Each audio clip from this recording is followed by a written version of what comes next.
My name is Claudia Kappl Joy. I am Austrian living in the United States, and I am trained in architecture and architectural lighting design, and have worked in both fields for the last 15 years. I am the principal of Concept Lighting Lab, which is a firm I formed with, or co-found with my husband more than 5 years ago, soon 6 years, I should say. And we have 5 people lighting design studio based in Tucson, Arizona, American Southwest. If anyone wants to put a pin down, it's far south, 30 minutes from the Mexican border.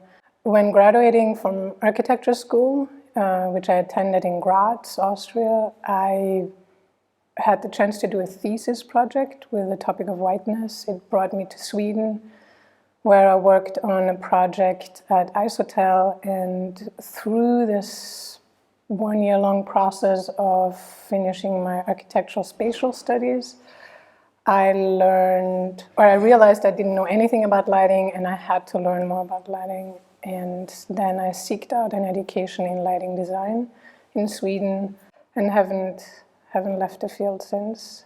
At the base of my interest is atmospheric space making, and lighting is a crucial aspect of it. CLL Concept Lighting Lab, as mentioned, is a 5-people studio, and we are specialized in architectural lighting solutions. We are always working collaboratively with a design team. Very often we are invited to a project by a designer or an architect who is him or herself very interested in lighting, and we bring in the expertise of electrical lighting in balance with daylighting. And our main focus comes from holistic thinking about spatial design and atmosphere holistically. So we start with daylighting and continue with electrical lighting as a balance. I would say from the body of the portfolio we have acquired over the years, it's probably high-end residential, which we specialize in, but we also do commercial hospitality projects, small installation, specialty lighting, art lighting. I mean, so often it's when you use the term, people don't understand. They don't know what it is. Then the first idea is lamps. Oh, you work with lamps, but not even basically plug-in lamps. Then the next thing is when you say, no, not really, somewhat, perhaps including that. Then they go further and it's like, oh yeah, so you're an electrical. So then that's the next, and so you basically systematically go down the line of what the assumptions are of what lighting design is. And then even with projects where we know other teams have worked with consultants before and lighting designers before, very often it's interesting because different studios have different approaches, different methods,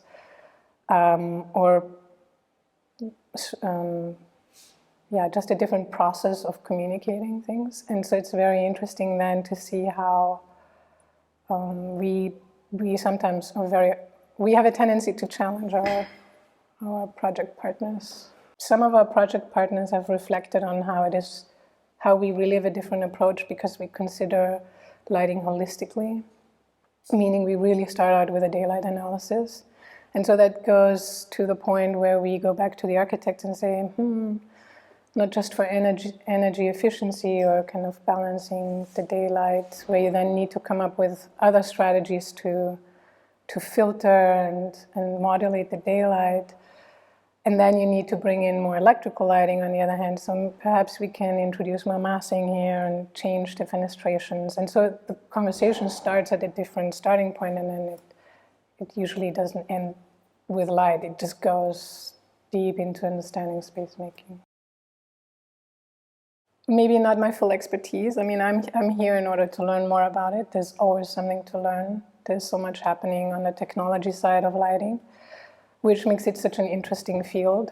It's constantly changing, and it's also it's really exciting. So when you see what had been happening in the development of LEDs over the years, it's fascinating to see of how something that comes from a scientific and research-based outline and becomes market ready for the general public. So that's very, very exciting. At the same time, it also has its risks. And I think very often we as lighting designers, or even in other fields in general, we should be very cautious with new technology too soon becoming market ready, or too soon being applied broadly. And so when it comes to new technology in terms of, or let's say it that way, what's interesting with lighting too is controls are becoming this very big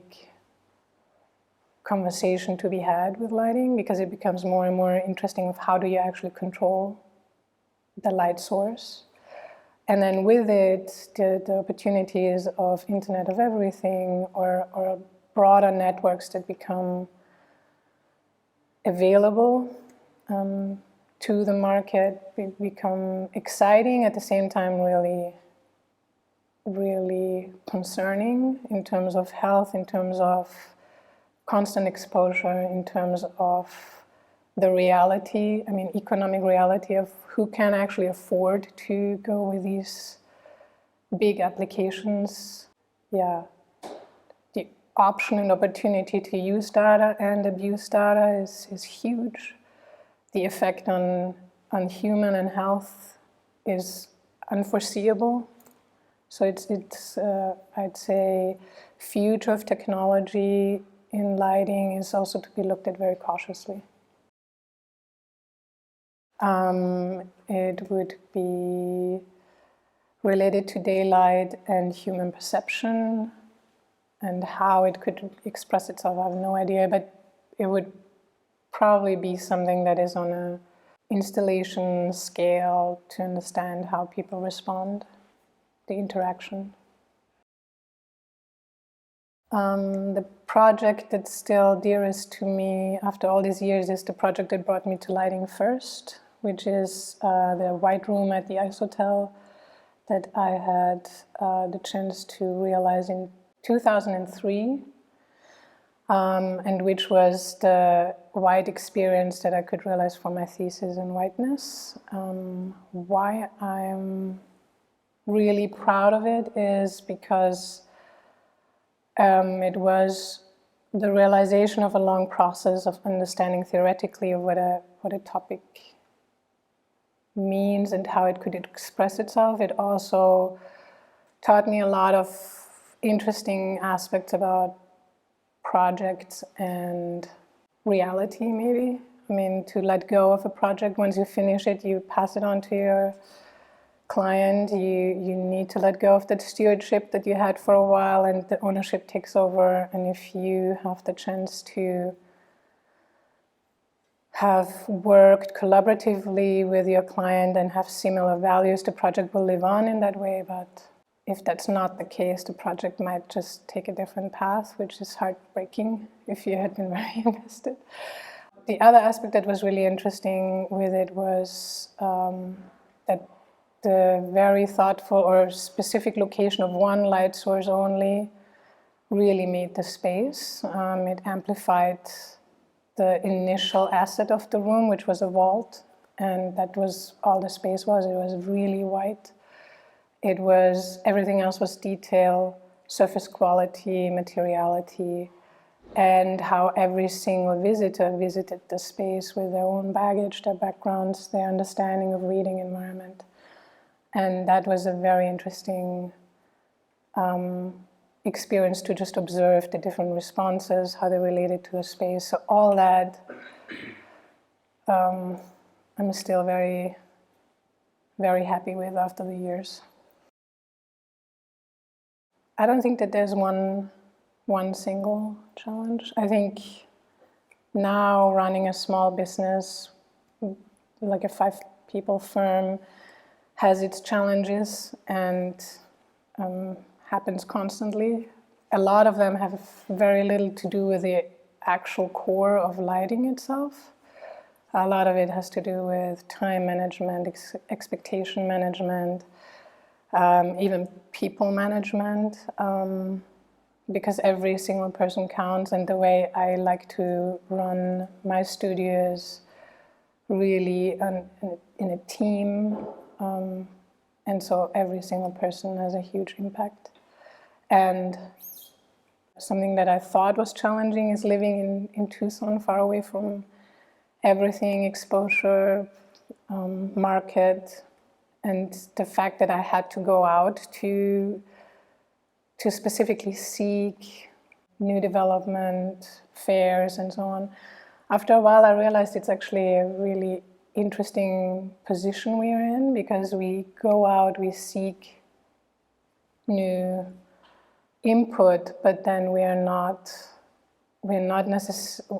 more independent in our evaluation, and we can really take a very independent stance, which is beneficial. I mean, it takes a while. Maybe you sometimes consider something very challenging, and it turns out to be actually something good. I don't know. Yeah, so the person that comes to mind first is Kappl, who has, I'd say he is the lover of people and light, and his insatiable understanding of, or his thinking about light is insatiable. He's very inspirational as a person, and he's grown very dear to me. I had the opportunity to work for Youth Architecture, who back then Kai had teamed, or had a partner, Niklas Ödman. Both of them gave me enormous responsibilities very early on, and really trusted in my ability to grow into the responsibilities. And I feel like that the air under the wings that he allowed me to, or he gave me the air under my wings to really fly. So eternally grateful for that. And then also, on a personal note, he's a really good matchmaker. Because he is solely responsible for me meeting my now husband, Rick. So, which turned out pretty nicely. It's just really joyful to observe and see how it changes, how it manages to animate a space, how it catches your attention just for a blink, and you just get or at least I can be deep in a specific topic, and I see the light wandering in the room, and it just makes me pause and enjoy for a moment, and it just is very refreshing and always inspiring. Yeah. I couldn't really verify it with numbers, but I think just from observing speakers at a conference, you would see that there is still an imbalance in numbers. Why that is, I'm not really sure. I assume it has somewhat to do with maybe a different approach that women might have, wearing many hats and being very committed to tasks at hand without maybe striving for the things that's further ahead. Like when you need to submit for conferences, you need to do this ahead of time, and might not always work out time-wise. Might also be that women are maybe not the best advocates themselves. They need someone else advocating for them. And I also think that women very often take a supportive role, or are very actively supporting others, and maybe not always receiving the same support in themselves. And then how to change it, I think one way would be having very inspiring female leaders. Just in general, I think that women maybe learn to understand what you want, start understanding what you want, learn to ask for help, and learn to understand how to get there.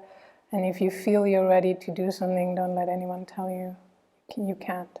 And then just very passionately go for it, but also understand it's hard work. Nothing's just presented on a silver platter, and the idea that things are just readily available is just not in my lifetime, at least. I don't know. Yeah, so I think there seems to be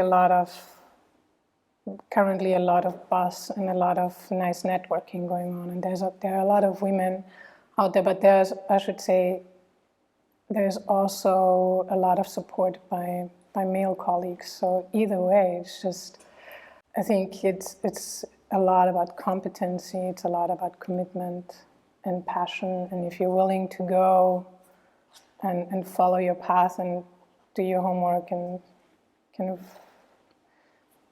I think the sky is unlimited. So